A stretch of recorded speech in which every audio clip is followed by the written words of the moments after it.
coming. Now let's delve into the issue for the day.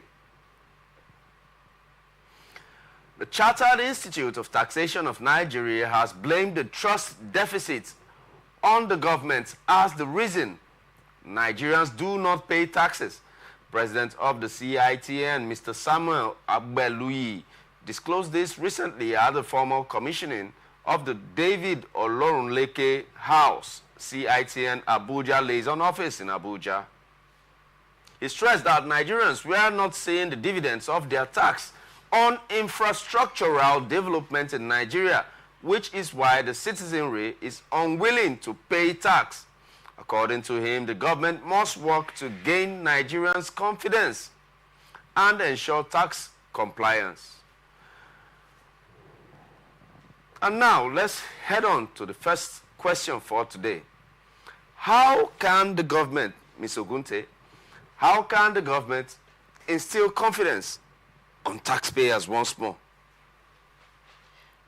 They really have to put a lot of work into the tax sector because, I mean, tax payments here in Nigeria is a joke. So the world is digital. Why don't they just make this a technological kind of device where you can pay your tax and you just, okay, go over with the stress of their multiple regulations and all of that. So they can simplify this, and when the technology is there, we see what we are paying and what you use it for. We get feedback from that. I think it's easier that way. So it's a digital world. They should do something concerning that. I think they can gain our confidence when we see payments and then we see returns. I think we can work with that. Okay, so what you're trying to say is that the analog method of payment is a bit making it a bit cumbersome. That you prefer exactly. The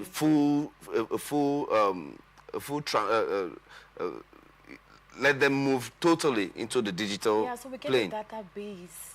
We can have a database, yes, and everyone can see how much they've paid in from anywhere in the world. Yes. Okay, then in that case, what is the corrupt part of the payment system we have right now? I think we overpay for things. It's not just expensive, but paying double, like you just have different names and you're still paying for the same thing.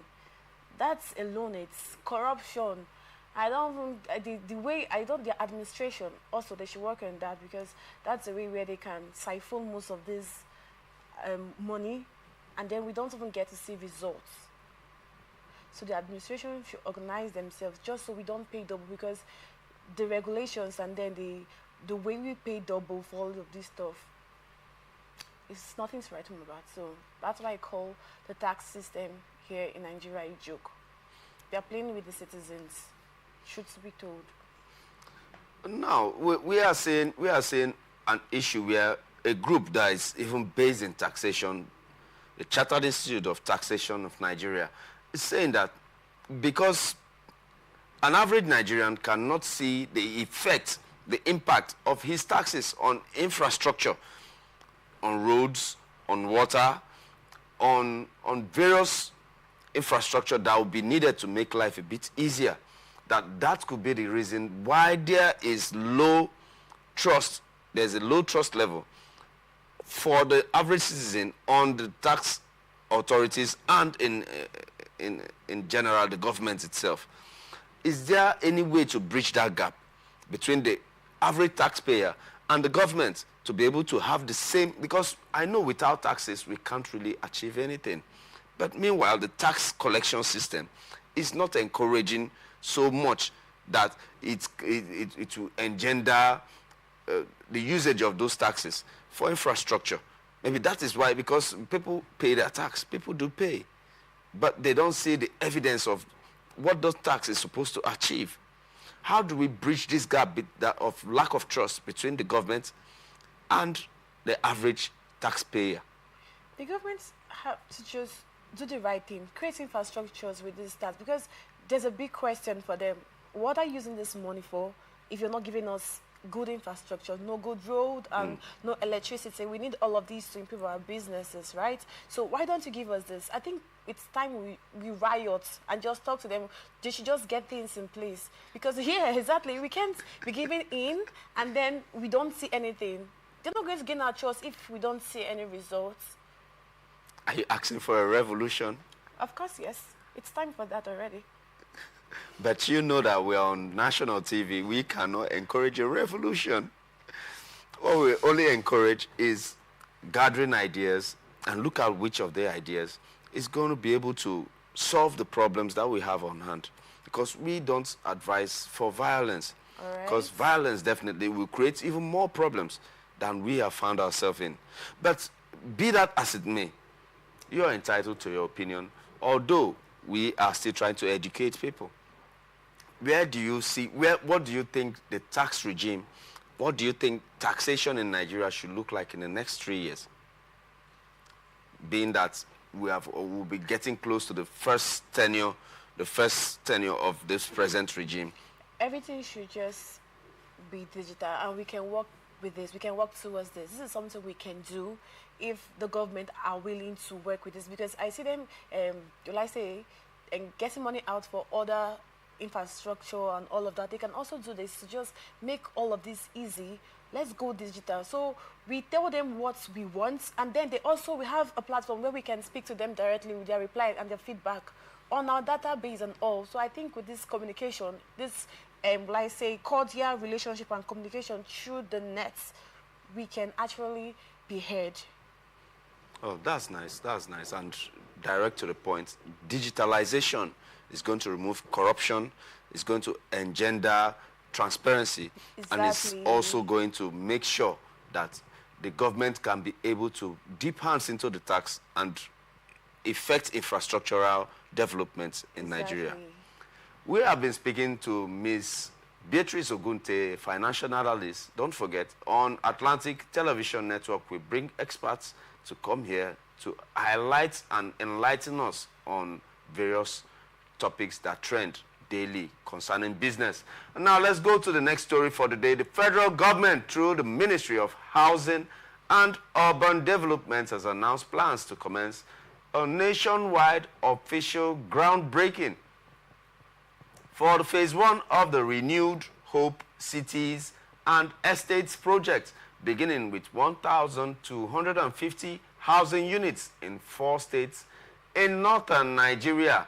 It said the groundbreaking event is scheduled to begin on May the 22nd in Katsina State and conclude on May the 25th in Gombe State. The Minister of Housing and Urban Development, Ahmad Dangiwa, said in a statement on Sunday that the completion of the contracting process and the mobilization of reputable developers marked the commencement of this significant development. The exercise follows the program's official launch by His Excellency President Bola Ahmed Tinubu, GCFR, with a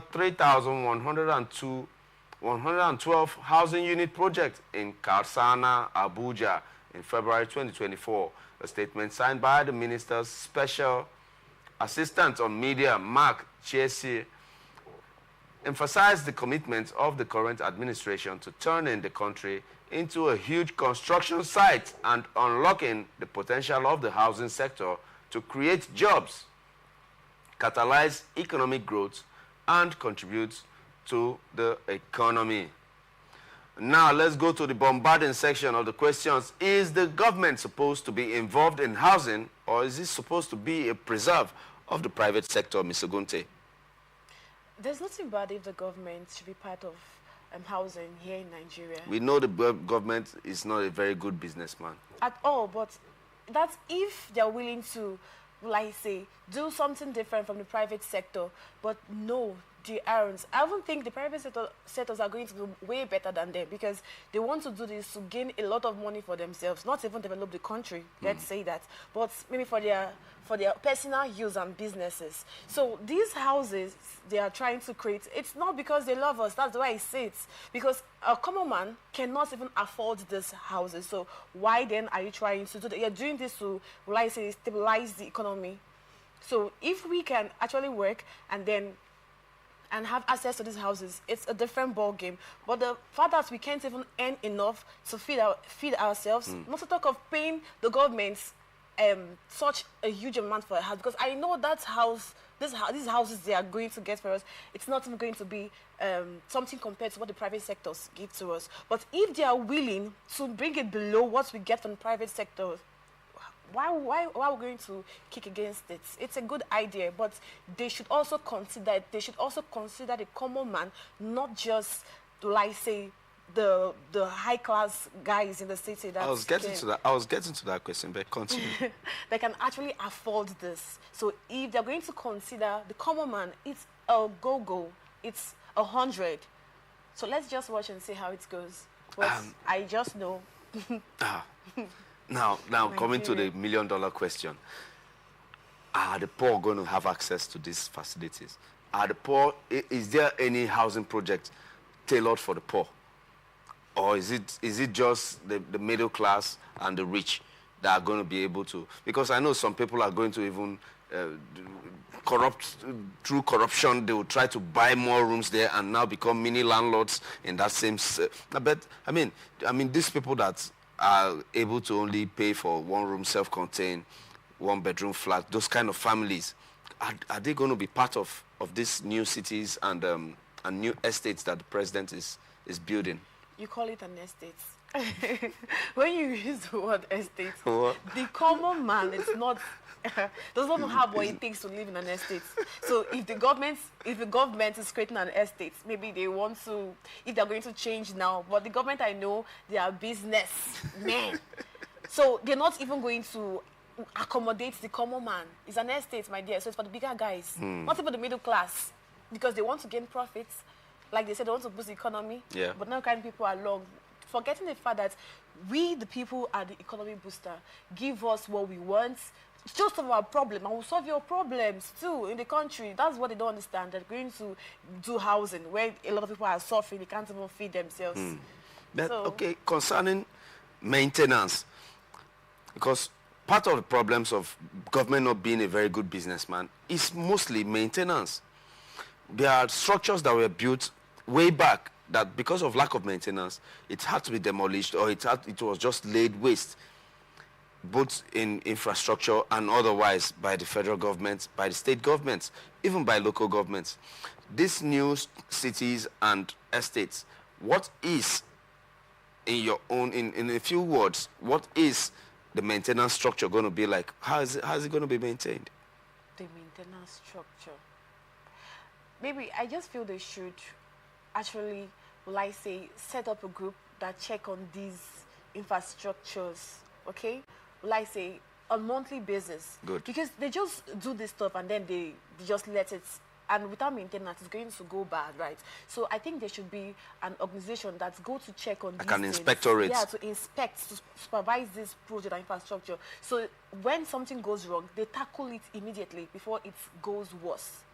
So if they can make payments for maintenance, people in charge of maintenance and all, I think it's a go-go too. We have been talking to Ms. Beatrice Ogunte, a financial analyst of repute. We have come to the end of this edition of ATN Business on Atlantic Television Network. It has been a good time spending and getting and picking your brains, Ms. Ogunte. It's a pleasure having you here once again. Thank you very much. And from this end, I'm your host, Raymond Ken Mbata, and we are still open for advert placements, bookings, commercials, and stay connected on our ATN socials, Facebook and YouTube, Atlantic Television Network, on Instagram and TikTok, Atlantic TV Network.